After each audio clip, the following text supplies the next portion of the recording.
Tulikana natoka mshamba. Wakinasa mkubwa wangu. Mara nikaenda naye.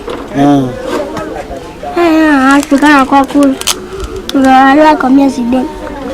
Kwanza mtu atakufia kwa hata kama mamake watafuatilia na wataanza mbuiko tu mshamba. Ils étaient enfants soldats.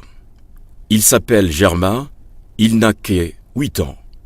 Il est aujourd'hui pris en charge par Caritas Goma pour sa scolarisation. Lui, qui n'avait jamais vu comment ressemblait un tableau noir. Mais son cas est particulier.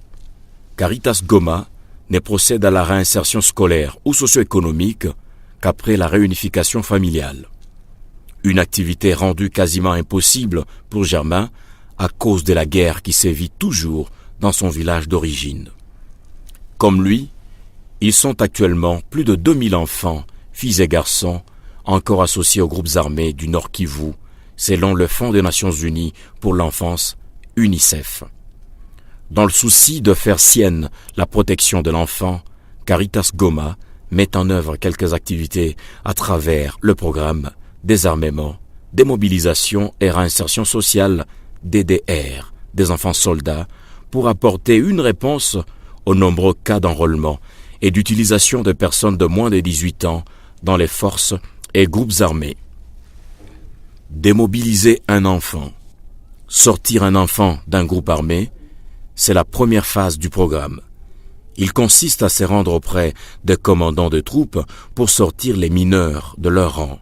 Sur ces, Caritas Goma organise des campagnes de sensibilisation auprès des autorités militaires, loyalistes et rebelles, ainsi que des actions de lobbying auprès des autorités politiques.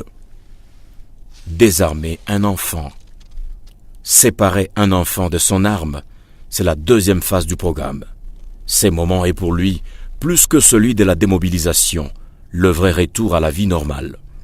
Lorsque les adultes échouent à leur rôle de protéger l'enfant et que celui-ci se retrouve à non plus jouer à la guerre, mais à la faire, l'arme devient ses vrais parents. Le désarmer, c'est donc prendre son arme pour lui réapprendre à avoir de nouveau foi dans les normes de la société.